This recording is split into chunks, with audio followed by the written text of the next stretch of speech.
नमस्कार. आपण दासबोध बघत आहोत. दशक 7वा, समास 4. विमल ब्रह्मनिरूपण. काल आपण बघितला चतुर्दश ब्रह्मनिरूपण. कसं 14 प्रकारे ब्रह्माचं आपण निरूपण करू शकतो, म्हणजे त्याला एक्सप्लेन करू शकतो, सांगू शकतो, असं समर्थ रामदासांनी काल सांगितलं. आता ते म्हणतात की त्याच्याही पलीकडे आहे, जे विमल आहे, मलरहित आहे, की ज्याला आपण काही बोललो, उपमा दिली, काही द्वैताने बघितलं तरी ते ब्रह्म आहे. ते आपल्या आवाक्यात आपण आणायचा प्रयत्न करतो, पण ते आपल्या आवाक्याच्या पलीकडे आहे. त्याला एकरूप होऊनच जाणता येऊ शकतं. असंच सर्व साधुसंत म्हणतात. सर्व ग्रंथ, उपनिषद, सगळेजण, सद्गुरू, सगळे आजपर्यंत ज्यांनी अनुभव घेतला ते सगळेचे सगळे असंच म्हणतात. आता ते कसं आहे तर ते पुन्हा थोडंसं एक्सटेंड करून सांगतायत. समास 4, विमल ब्रह्म निरूपण. मलरहित ब्रह्म जे आहे त्याचं हे निरूपण आहे. श्रीराम. ब्रह्म नभाहून निर्मळ, पाहता तैसेची पोकळ, अरूप आणि विशाळ मर्यादे वेगळे. ब्रह्म जे आहे नभाहून, आकाशाहून वेगळं आहे, निर्मळ आहे, म्हणजे अजूनही त्यापेक्षा जास्त स्वच्छ आहे. बघा, म्हणजे आकाश आधीच स्वच्छ आहे, त्याच्यात कित्येक ढग येतात आणि चालले जातात, पण त्याच्यापेक्षाही निर्मळ आहे. आकाशाहून शुद्ध आहे. बघा, म्हणजे किती जबरदस्त एक्सप्लेनेशन आहे. पाहता तैसेची पोकळ. आकाशासारखंच पोकळ आहे, पण त्या पोकळीपेक्षा जास्ती अजून सूक्ष्म आहे. ते अरूप आहे. अरूप आणि विशाळ, मर्यादे वेगळे. ठीक आहे, पुन्हा बघू. श्रीराम. ब्रह्म नभाहून निर्मळ, पाहता तैसेची पोकळ, अरूप आणि विशाळ, मर्यादे वेगळे. अरूप आहे, त्याला रूप देऊ शकत नाही, आणि त्याच्यापेक्षा आकाशापेक्षा जास्ती विशाल आहे, आणि ते मर्यादेच्या पलीकडे, आणि मर्यादेपासून वेगळं पण आहे, अलिप्त पण आहे. जबरदस्त. 21 स्वर्गे सप्त पाताळ. जसं आपल्या इथे संकल्पना आहे की आता ती संकल्पना आहे की सत्य आहे ते आपणच ठरवायला पाहिजे. कारण की आजपर्यंत जे विज्ञानाने म्हटलं, सायन्स, सो कॉल्ड सायन्स, 150-200 वर्षापूर्वी विमान फक्त असू शकतं म्हणायचे. आता ते विमान, स्पेस शटल पण अस्तित्वात आहे. आता या पण गोष्टी ज्या आहेत त्या असतील की नाही वगैरे त्या फंदात पडायचं नाही. त्यांनी जे सांगितलं ते ऐकायचं की 21 स्वर्गे सप्त पाताळ. आपल्या इथे 21 स्वर्ग आणि 7 पाताळ सांगितलेले. ठीक आहे, ते मिळून एक ब्रह्मगोळ. ऐसे अनंत ते निर्मळ व्यापून असे, की असे एका ब्रह्मांडामध्ये असं आहे, असे कित्येक अनंत कोटी ब्रह्मांड आहेत, आणि त्या ब्रह्मांडामध्ये कुठून कुठून परब्रह्म आहेच, पण त्याच्या पलीकडे पण आहे, आणि आत बाहेर अगदी सूक्ष्मातिसूक्ष्म, अनंतपटीने सूक्ष्म आणि अनंतपटीने विशाल ब्रह्मस्वरूप आहे. अनंत ब्रह्मांड खालते, अनंत ब्रह्मांडा खालते, अनंत ब्रह्मांड वरुते, खाली वर अनंत ब्रह्मांडांच्या. तेणे विण स्थळ रीते अणुमात्र नाही. त्याच्यापासून एकही स्थळ नाही की अणुमात्र नाही, की जे रिकाम असं कुठेच नाही. जी रिकामी जागा बघतो त्याच्यात सुद्धा परब्रह्म आहे. जळी स्थळी काष्ठी पाषाणी, ऐसे वदे लोकवाणी, तेणे विण रीता प्राणी एकही नाही. की जळी आहे, जळात आहे, स्थळात आहे, काष्टी आहे, पाषाणात आहे. ठीक आहे, अगदी लाकडांमध्ये आहे, दगडांमध्ये आहे. ऐसे वदे लोकवाणी, लोकांच्या भाषेमध्ये असं आहे. तेणे विण रीता प्राणी एकही नाही. त्या परब्रह्म स्वरूपापासून, त्या ब्रह्मतत्वापासून कोणीही रिकामा झालेलं नाही. आपल्याला आत बाहेर प्रत्येक कणाकणा आपल्या पेशीमध्ये परमात्मा स्वरूप आहे, असं त्यांना म्हणायचं आहे. जळचरांस जैसे जळ, बाह्या अभ्यंतरी निखळ, तैसे ब्रह्म हे केवळ जीव मात्रांशी. की एखादी अशी मासोळी अशी पोहते, त्याच्या आत बाहेर पूर्ण जल आहे, नाहीतर तिला बाहेर केला तर ती मरून जाईल. तसंच आपल्या आतही बाहेर आणि सगळीकडे पूर्ण कुटून म्हणतात ना, जसं हायली डेन्सली पॅक इंग्लिशमध्ये म्हणतात, तसं आत बाहेर बाह्यांतरी निखळ, ते निखळ की ज्याच्यात खळ येऊ शकत नाही असं परब्रह्मतत्व आहे. तसे ब्रह्म केवळ जीव मात्र असेल. पूर्ण सर्व जीवमात्रांना आत बाहेर पेशीमध्ये परब्रह्मतत्व आहे. जगा वेगळा ठाव आहे, ब्रह्माबाहेर जाता नाही, म्हणून उपमा नस आहे जळाची तय. पण त्या समुद्राच्या पेक्षा खाली किंवा वर किंवा अजून पलीकडे गेल्यावरही आकाश आहेच. त्यानंतर परब्रह्मतत्व पण आहेच. तर त्या अनंताला काही अंतच नाही. किती सुंदर सांगितलं की जलाला अंत आहे, पाण्याला अंत आहे, पृथ्वीवर पाणी आहे समजा, पण अनंत जो आहे तो सगळीकडे आहे. अनंत कुठे ब्रह्मांड नाही. परी जे अखंड भेटले, सर्वांगास लिगटले, अति निकट परी चोरले सकाळांचे जे, की ते अखंड आपल्या जवळ आहे, आपल्याला सतत भेटत आहे. आपल्या डोक्याला पण त्यांनी टच केलं आहे, कपाळाला टच केलं आहे, नाकाला, डोळ्याला, सगळ्या सर्वांगाला लिगटलेलं आहे, लागलेलं आहे, अति निकट आहे. पण ते चोरलं म्हणजे आपल्याला दिसत नाही तरी सकाळचे, की ते जवळ आहे पण आपल्याला दिसत का नाही मग, असं म्हणजे सकाळचे चोरल्या गेलेलं आहे. ते चोरल्या गेला म्हणजे त्याची चोरी केली, कोण चोरणार आहे? चोर करणारा पण परब्रह्मांनी बनलेला आहे, त्याला कळत नाही म्हणून. बरोबर आहे की? चोरले म्हणजे ते लपून राहिलेले आहे असं त्यांना म्हणायचं. तयामध्येची असेचे परी तयास निळीचे, उमजे भासन उमजे परब्रह्म ते त्याच्या आतमध्ये आहे पण त्याला कळतच नाही. उमजे त्याला कळत आहे आणि भास होतोय, किंवा त्याला कळतही नाही आहे आणि भासही होत नाही, पण तरी परब्रह्म ते आहेच आहे. दोन्ही साईड बघा ना तुम्ही सरळ. आकाशामध्ये आभाळ तेणे आकाश वाटे डहुळ, पहिले ते मिथ्या निवळ आकाशाची असे, की आकाशामध्ये अगदी शून्यता आहे आणि त्यामुळे ते आहे की नाही कळत नाही, किंवा आहे तर कसं सांगावं, पण ते शेवटी ते मिथ्य आहे. कारण की ते पृथ्वी, आप, तेज, वायू, आकाश हे सगळेचे सगळे तत्व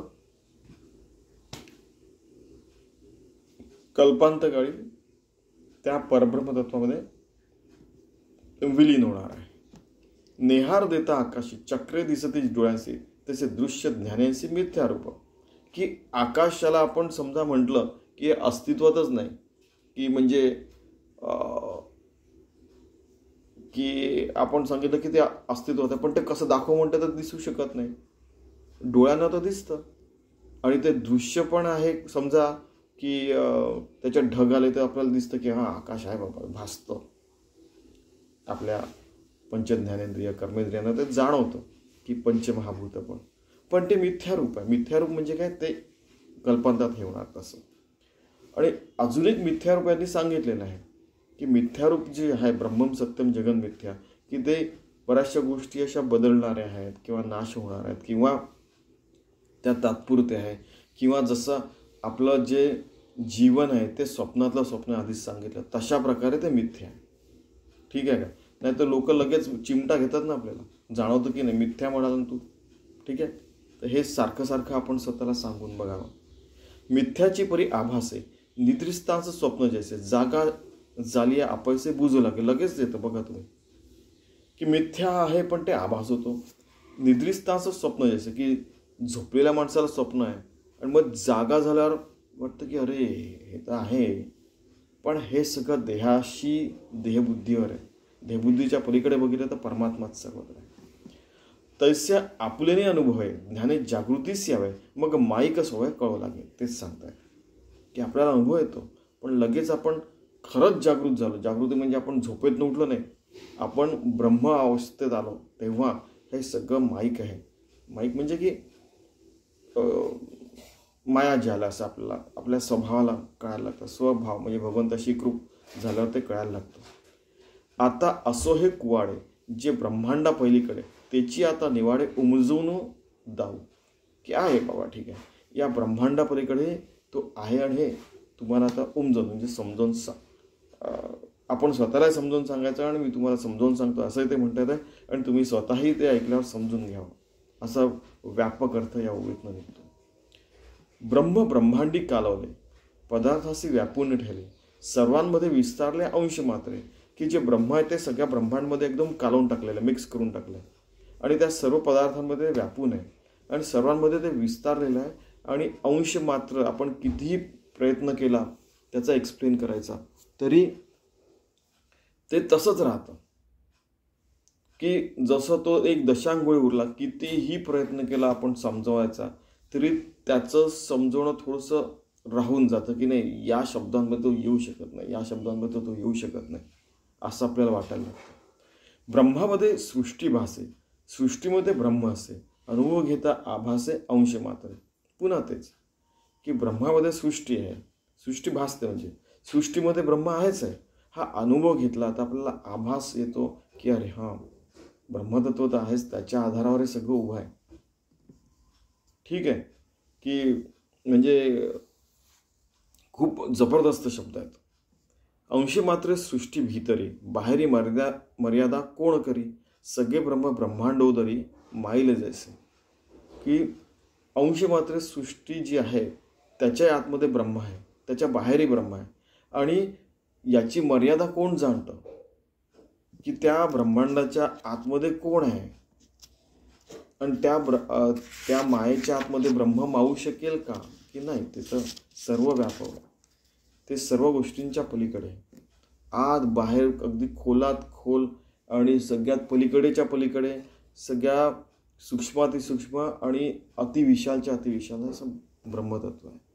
अमृतीमध्ये आकाश आहे, सगळे साठवता प्रयास म्हणून तयाचा अंश बोली जाईल. की जसं आपण म्हटलं की सर्व नित्य अनित्य वस्तूंमध्ये आकाश सर्वात व्यापक आहे समजा, की सगळं पंचमहाभूतांमध्ये. पण ब्रह्मतत्व त्याच्यात टाकलं तर ते मावू शकत नाही, त्याच्यातनं ओसंडून वाढेल. आणि म्हणून त्याचा जो यांनी याचं ट्रान्सलेशन काय केलं आहे की देवाचे देवाचे चरणतीर्थ ठेवण्याच्या छोट्या चंबूमध्ये सगळे आकाश साठवण्याचा कोणी प्रयत्न केल्यास तो व्यर्थ आहे. त्याचप्रमाणे विश्वामध्ये संपूर्ण ब्रह्म सांभाळण्याचा प्रयत्न व्यर्थ जातो. म्हणून विश्वामध्ये ब्रह्माचा अंश व्यापू नये असे म्हणावे लागते. की त्या कलशामध्ये सुद्धा आपण सामावायचा प्रयत्न केला ब्रह्मतत्व तर ते सामावू शकत नाही. आपण किती मोठं भांडं आणलं, अनंत कोटी ब्रह्मांडाचं भांडं आणलं, त्याच्यातही ठेवलं तरी त्याच्यातनंही ओसंडून वाहिलं, त्याच्या पलीकडे आहे ते. ठीक आहे. ब्रह्म तैसे कालवले परी ते नाही हलवले, सर्वांमध्ये परी संचले संचलेपणे. ब्रह्म तसं कालवलं आहे, सगळ्यांच्यामध्ये ते संचलेलं आहे, ते आहे. पंचभूती असे मिश्रित, परंतु ते पंचभूतातीत, पंचभूतांच्या अतीत आहे, पंचभूतांमध्ये मिश्रित आहे. पंखी आकाश अलिप्त असून जैसे, की पंख म्हणजे की चिखलामध्ये मातीमध्ये जसं आकाश अलिप्त राहतं, पृथ्वीशी अलिप्त आकाश, तसं ब्रह्मास दृष्टांत न घडे. आणि माहिती आहे तुम्हाला, पंकज, पंकमध्ये चिखलात जन्मणारा, ज म्हणजे जन्मणारा, पंकज म्हणजे त्याच्यात कमळ विकसतं, पण त्याच्याही पलीकडे आकाश असतं त्याच्यात, त्यामुळे पंखी शब्दाचा अर्थ तसा होतो. ब्रह्मास दृष्टांत न घडे, ब्रह्माला कोणता दृष्टांत लागूच शकत नाही. बुझा देणे धडे, बुझा देणे घडे, परी दृष्टांती साहित्य पढे विचारिता आकाश. की दृष्टांत करता साहित्यांमधले आपल्याला उदाहरण द्यावे लागतं, पण त्याच्या समजू नका. बुझा म्हणजे जसं बुझ गया क्या म्हणजे समजा क्या, हिंदीचा जो शब्द आहे तसा. आकाशासारखं आहे असं वगैरे सांगितलं, शेवटी त्याच्याही पलीकडे आहे. या प्रत्येक शब्दांमध्ये ते तेच सांगतात की ब्रह्म या सगळ्या उपाधींमध्ये, सगळ्या उदाहरणांच्या पलीकडे सरळ. काळीबा नसता पितळ, मग ते सोन्याची किंवा शून्यत्व नसता निवळ आकाश ब्रह्म. की सोनं आणि पितळ सारखंच दिसतं, पण पितळेला थोडासा काळीमा लागतो. आणि त्याला तसंच ब्रह्मतत्वाला शून्यत्व म्हटलं, पण ते शून्याच्या पलीकडे आणि अनंत शब्दाच्याही पलीकडे, अनंताच्याही पलीकडे आणि शून्यत्वाच्याही पलीकडे. आकाशाला पण आपण ब्रह्म म्हटलं तरी त्याच्याही पलीकडे ब्रह्मतत्व आहे. म्हणून ब्रह्म जैसे गगन आणि माया जैसा पवन, आढळे परी दर्शन नव्हे त्याचे.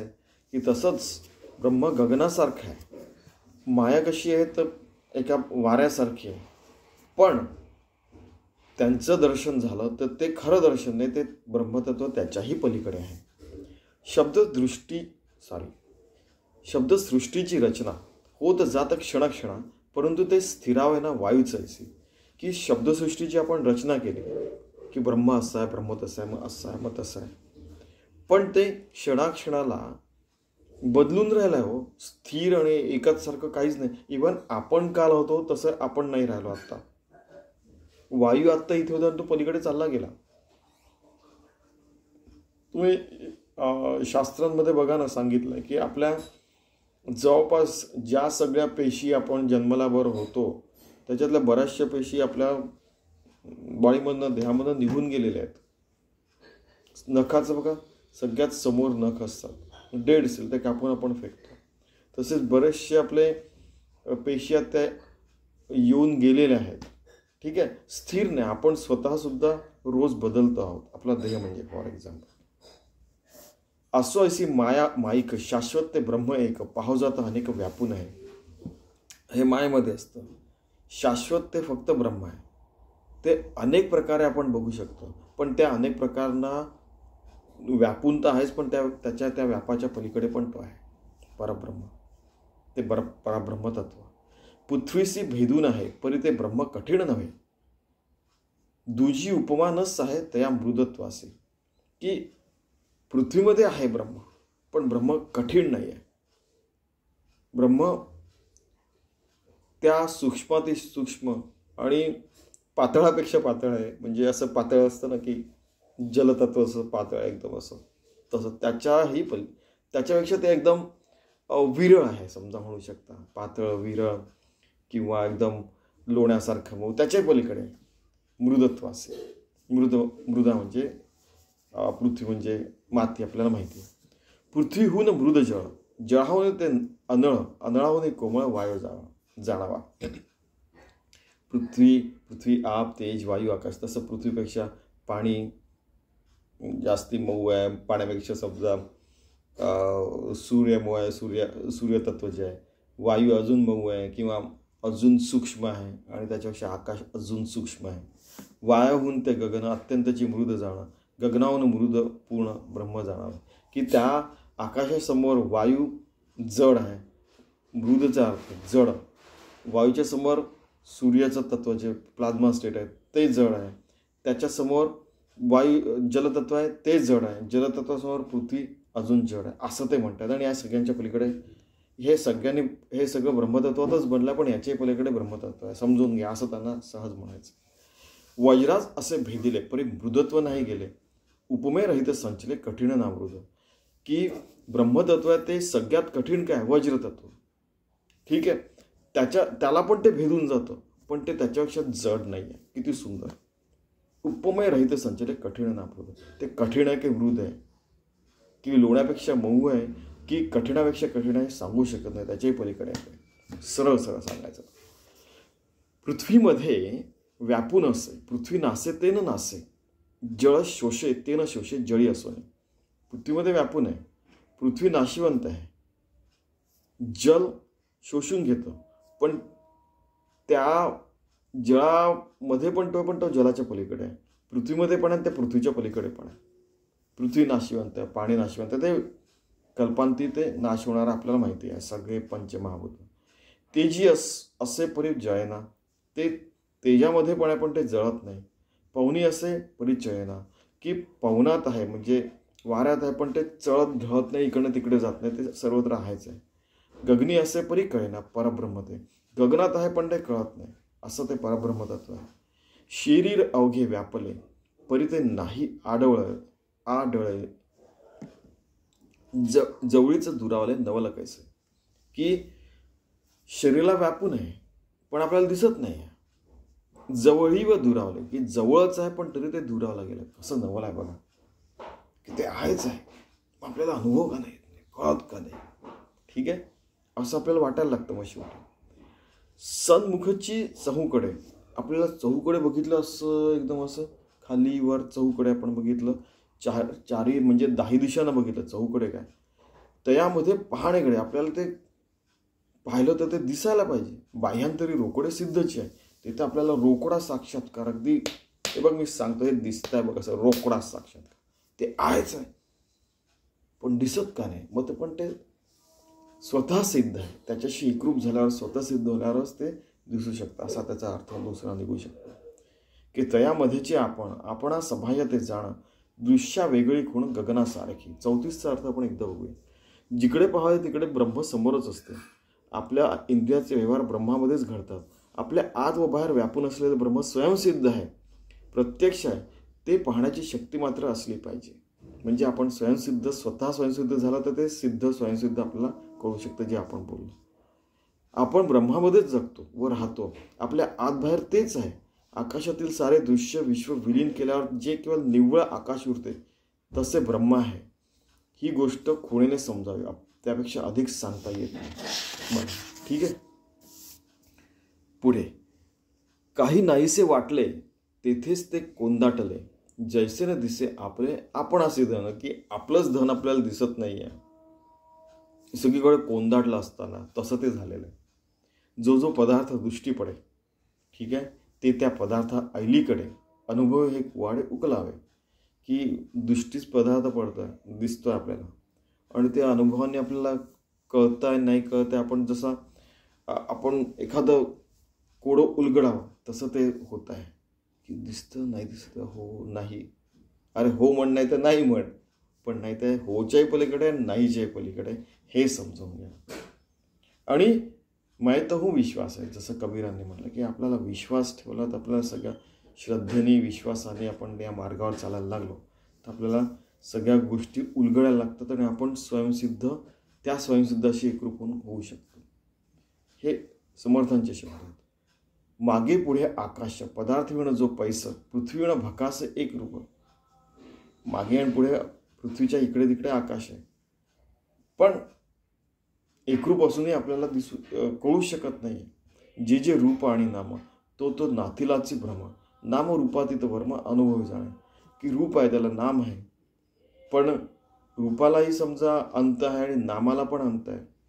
आणि मग हा सगळा भ्रमच झाला आणि तो नामाच्या आणि रूपाच्या पलीकडे आहे. आणि त्याचं ते वर्म आहे, सारांश आहे, ते अनुभवी लोक जाणतात.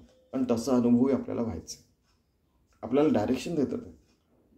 नभी धुम्राचे डोंगर उचलती थोर थोर, तैसे दावी ओडंबर मायादेवी.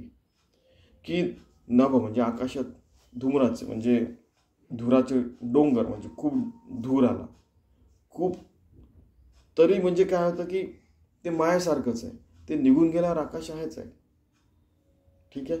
की ती जी माया आहे ती पण देवी आहे. की जे ओडंबर येतं ती मायाची जी रचना आहे, सगळं येत आहे जातं, ती पण देवीचाच एक खेळच म्हणाला ना. म्हणजे बरेचदा असं होतं की एक खेळासारखं असे कित्येक ब्रह्मांड निर्माण करतो, चुडामरडा करतो, फेकून देतो, त्या टाईपचे बोलल्या गेलेले आहे इथे.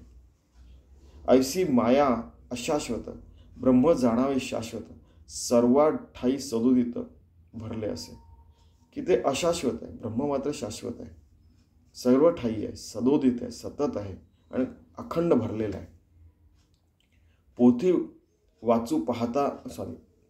वाचू जाता पाहे, मातृकांमध्येची आहे, नेत्री निघून राहे मृदपणे.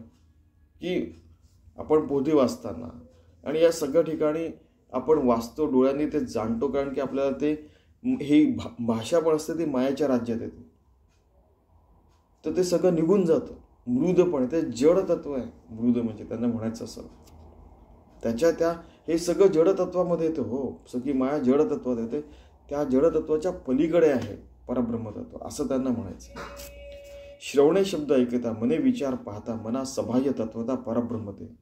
श्रवणे शब्द ऐकता, मने विचार पाहता, आतमध्ये विचार केला, सबाह्य आत बाहेर तत्वता परब्रह्मते कळून येतं आपल्याला. किती सुंदर आहे बघा. चरणे चालता मार्गी, जे आढळे सर्वांगी, करे घेता वस्तू लागे आडवे ब्रह्म. चालताना सर्वांगी, सगळीकडे वस्तू ती काय, ब्रह्मतत्वच आहे. असो इंद्रिय समुदावता, यामध्ये वर्ते सर्व. जाणो जाता मोडे हवं इंद्रियांची. की इंद्रियांना वाटतं की आपण ब्रह्मतत्व जाणून घ्या, डोळ्यांना वाटतं की बघावं, कानांना वाटतं ऐका, बुद्धीला वाटतं पण विचार करा, मनाला वाटतं की आपल्याला ग्राह्य व्हावं, जिभेला वाटतं की आपण त्याचं वर्णन करून सांगावं, किंवा रसगुल्ला खातो तशी चव घ्यावी. पण या सगळ्यांच्या पलीकडे इंद्रिय मोडून जातात, अरे नाही थकून जातात, की नाही याच्या पलीकडे. ते जवळची असे, पाहू जाता न दिसे, न दिसो न वसे काही एक. जवळच आहे पण ते दिसत नाही.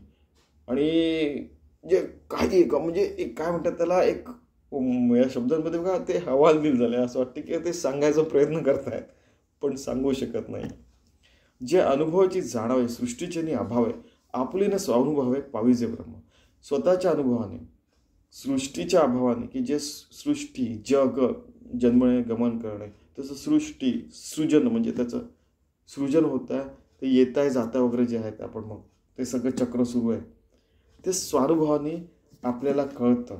पाविजे ब्रह्म, ब्रह्म ब्रह्माशी एकरूप झाल्यावर कळू शकतो. स्वसंवेद्य ज्ञानदृष्टीचे देखणे, चर्मदृष्टी पाहुणे, अंतर्वृत्तीची गुणे, अंतर्वृत्ती साक्ष, की जे ज्ञानचक्षुने आपण बघू शकतो. या चर्मावर जे चक्षु आले त्यांना ते दिसू शकत नाही, पण अंतर्वृत्तीने आपण बघितलं तर त्या चक्षुने आणि चर्माने पण आपण जाणू शकतो. साक्षीत्व भावाने किती सुंदर बघा.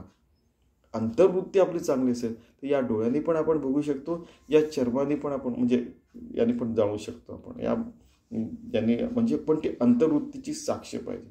पण अल्टिमेटली जे साक्ष आहे, मी वेगळा आणि ते ब्रह्म वेगळा असं जाणून आपण करतो, जाणून घेतो, त्याच्याही पलीकडे ब्रह्मतत्व. म्हणजे काय म्हणतात, आम्ही लहानपणी आम्हाला एकदा एक शब्द कळला होता की क्या कातील बनाया, तसं काय कातील लँग्वेज आहे असं आम्ही म्हणायचो. बापरे, काय जबरदस्त भाषा आहे. म्हणजे जी उपदेशांची भाषा आहे, गीतेची भाषा आहे, तसंच ही पण भाषा आहे. इव्हन म्हणजे भाषा इन द सेन्स की त्या शब्दांमध्ये सांगितलेलं आहे, अंतर्वृत्तीची साक्ष पाहिजे. आणि कालच आपण बघितलं की निवृत्ती अवस्था आणि आता काय बोलणार, त्या सगळ्यांच्या पलीकडे, निर्विकल्पाच्या एक पलीकडे आहे ते. जाणे ब्रह्म जाणे माया, जाणे अनुभवाच्या ठाय, ते एक जाणावे तुर्या सर्व साक्षी. पण ते आलेलंच आहे बघा. आपण ब्रह्म माया अनुभव सगळं अनुभवाने आपण जाणतो. तुरीय अवस्था साक्षी, सर्व साक्षी अवस्था आहे त्याच्याही पलीकडे. की काय होतं की तुरीय अवस्था, मग उन्मनी अवस्था, उत्मनी की मन एकदम वर जातं, आणि तुरीय अवस्थामध्ये ब्रह्मतत्व दिसतं, साक्षी भावाने आपण बघत असतो. पण त्याच्याही पलीकडे आपण ब्रह्मतत्वाशी एकरूप करतो, एकीकडे सगळं जग पण दिसतं, पण त्याच्याही पलीकडे आहे मग निर्विकल्प, त्याच्याही पलीकडे म्हणजे अमन अवस्था वगैरे वगैरे, त्या सगळ्यांच्या पलीकडे आहे. कारण की साक्ष घेणार शेवटी ते द्वैतमध्ये येतं ना. साक्ष तो वृत्तीचे कारण, उन्मनी ते निवृत्ती जाणं, की साक्ष वृत्ती आहे ती तुरीय अवस्था, उत्मनी त्याच्याही पलीकडे उन्मनी अवस्था, त्याच्याही पलीकडे निवृत्ती अवस्था, की काही वृत्तीच राहिली नाही, की आपण देह हे पण विसरून जातात. जिथे विरे ज्ञान पण विज्ञान येते. मग ते भृगुसंहितामध्ये आहे की नाही, की तिथे विज्ञान, की जसं की आऊ आऊ करतात की नाही, सगळ्या शेवटी म्हणजे की ते विज्ञान गम्य, आणि त्याच्याही पलीकडे मग आनंदमय परमात्मा. तर म्हणजे या विज्ञानमय जे आहे ते पण आपल्याला बुद्धीला जाणवतं निवृत्ती अवस्थेनंतर, त्याला पण आणतं, आणि त्याच्याही पलीकडे ब्रह्मतत्व आहे. ठीक आहे का. म्हणजे निर्विकल्प समाधी झाली किंवा उन्मनी अवस्थेत गेलं, तुरीय अवस्थेत गेलं, तरी त्याच्याही पलीकडे आहे ब्रह्मतत्व, हे जाणावं. कोणाला कित्येक प्रकारचे अनुभव येतात, कोणाला सगुण साक्षात्कार होतो, कोणाला सर्वत्र ब्रह्म दिसतं, कोणाला म्हणजे जळीस्थळी काष्ट पाषाणी प्रत्येक क्षणी प्रत्येक घडी भगवंत दिसतो वगैरे, पण त्याच्यामुळे ब्रह्मतत्व आहे हे तुम्ही जाणून घ्या, असं ते प्रत्यक्ष म्हणतात. जेथे अज्ञान सरे ज्ञान तेही नुरे, अज्ञान पण गेलेलं आहे, ज्ञान पण गेलेलं आहे, त्याच्याही पलीकडे, अज्ञानाच्याही पलीकडे आणि ज्ञानाच्याही पलीकडे विज्ञान वृत्ती मुरे परब्रह्म, ती विज्ञान वृत्ती आहे. जाणणारा आणि जाणकार आणि आत्मज्ञानी वगैरे, ब्रह्मज्ञानी वगैरे, हे पण त्या ब्रह्मतत्वात एकरूप होऊन जातं, मुरून जातं त्या परब्रह्मतत्वामध्ये. तेव्हा खरा आत्मसाक्षात्कार झाला असं समजावं. आणि ती खरी अवस्था, त्याला खरी योगी अवस्था, महायोगी अवस्था, त्यालाच भक्त म्हणतात. तसं आपल्याला होऊन राहायचं आहे सतत, असं समर्थ म्हणतात. ऐसे ब्रह्म शाश्वत, असं शाश्वत वृत्तीने आपल्याला राहायचं आहे. जेथे कल्पनेशी अंत, कल्पनेचा अंत झालेला आहे. हे देह मन बुद्धी आत्मा ही पण एक कल्पनाच आहे. ते आपण बघितलं ना की स्वप्नात स्वप्न आहे, त्याच्यातनं आपण जागो होऊन योगी जना एकांत अनुभव जाणा, तसं योगी होऊन इवन अर्जुनाला श्रीकृष्ण म्हणतात की तू योगी हो बाबा, बाकी या सगळ्या गोष्टींना म्हणजे भगवंताशी एक होऊन जा, तरच खरा एकांत येतो, एकाचाही अंत होतो, तो परब्रह्म तत्व एकच आहे त्याचाही अंत होतो, असा आपण अनुभव जाणावा. किती सुंदर. पुन्हा एकदा या दोन्ही ओव्या वाचतो. जिथे अज्ञान सरे ज्ञान तेही नुरे, विज्ञान वृत्ती मुरे परब्रह्मी, ऐसे ब्रह्म शाश्वत, जेथे कल्पनेसी अंत, योगी जना एकांत अनुभवे जाणावा. आपण जाणण्याचा प्रयत्न करूया. इतिश्री दासबोधे गुरुशिष्य संवादे विमळ ब्रह्म निरूपण नाम समास 4. धन्यवाद.